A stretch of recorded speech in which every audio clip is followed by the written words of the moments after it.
नमस्कार शेतकरी बंधूंनो, मी प्रवीण पवार, सुखकर्ता कृषी विकास केंद्र कोळगाव। शेतकरी बंधूंनो, आपण वर्षभर ज्या हळद प्लॉटला मेंटेन केलेले, आज त्या प्लॉटवर काढणी चालू आहे। प्रात्यक्षिक आपण त्या प्लॉटला भेट देण्यासाठी आलोय। पहिले आपण शेतकऱ्याचा परिचय घेऊया। नमस्कार सर। नमस्कार। आपलं नाव सांगा। माझं नाव वैभव विनायक शिरपुले, मुक्काम पोस्ट कामारी, तालुका हिमायतनगर, जिल्हा नांदेड। मोबाईल नंबर सांगा आपला। 99 60 39 83 92। बरं सर, हे जे आपण हळदीचं जे नियोजन आहे, याला परिपूर्ण नियोजन तुम्हाला कुठून मिळालेले? आपले सुखकर्ता कृषी सेवा केंद्र कोळगाव। बरं, आपण जेव्हा आपण प्लॉटला आलो होतो, म्हणजे आपल्याला या प्लॉटला जी व्हिजिट आपली थोडी उशिरा झाली, म्हणजे अगोदर आपला आणि तुमचा जास्त परिचय नव्हता। याचं जे कंडिशन होतं प्लॉटचं, ते त्यावेळेस कसं होतं? तेव्हा अतिशय बिकट परिस्थिती होती, नाजूक परिस्थिती होती ना, म्हणजे सड होती, प्रॉब्लेम होती। पण आता त्याच्यानंतर आता चांगली।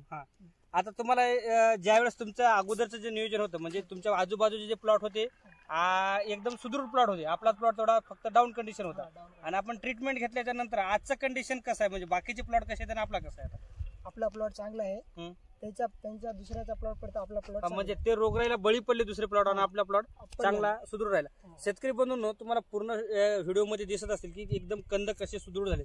आता बघा, हे एवढे मोठे मोठे कंद समजा, आणि शेंगा बघा, एका जागी एका असे, हे बघा कंद मातीचे, म्हणजे ऍक्च्युली हा याचा शेतकऱ्याने घेतलेली मेहनत आहे। हे बघा, सुदृढ अशा दर्जेदार शेंगा, कंद याच्यातून जवळपास कमीत कमी 2 किलोची, 1.5 किलोची, 3 किलोची, बघा 2.5 किलोचे, 2.5-3 किलोचे, हे बघा कशी करते, म्हणजे याच्यामध्ये भरपूर असं दर्जेदार शेंगा, म्हणजे पुन्हा जमिनीमध्ये शेंगा पोसायला जागा नसल्यानं अशा वर शेंगा आले। हे बघा किती मोठ्या मोठ्या शेंगा दर्जेदार आलेत। हे बघा सगळं दाखवायचं।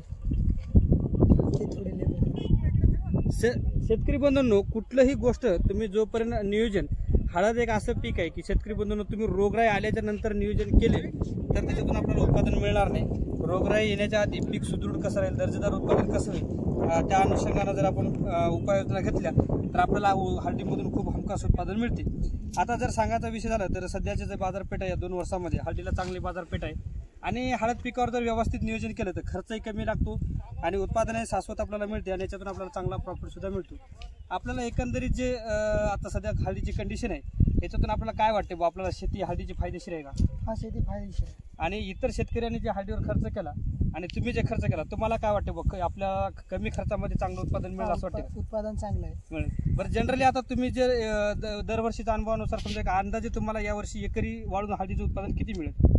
आता बेण्याला ठेवून आपल्याला 35 क्विंटल बेण्याला ठेवायचे, तरी आपल्याला 35चा जवळपास मिळेल। म्हणजे आपला हळदीचं पुढच्या वर्षी लागवडीसाठी सुद्धा बेणे ठेवून सुद्धा 35 क्विंटलच्या आसपास उत्पादन। हे बघा शेतकरी, खूप छान अशा सुदृढ दर्जेदार शेंगा असल्यामुळं या याच्यातून उत्पन्नाची म्हणजे जे वाळून घट आहे ना, हे सुद्धा खूप कमी प्रमाणात होते। हे सगळीकडे बघू शकता सर, याच्यामध्ये सगळं रिअल आहे। बघा, काढणी सुद्धा चालूच आहे याच्या प्लॉटची। कुठलाही जरी कंद बघितला तुम्ही तर बघा, मोठे मोठे असे कंद, याला एवढे माल असा लागले आहे, कुठल्याच कंदाची शेंग बारीक नाही। बघा, रिअलमध्ये आहे सगळ्या गोष्टी।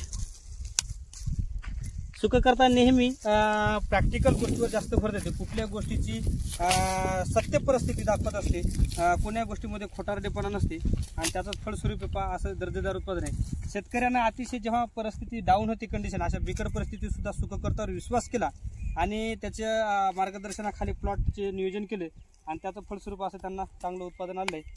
शेतकरी बांधवाचे सुखकर्तातर्फे धन्यवाद।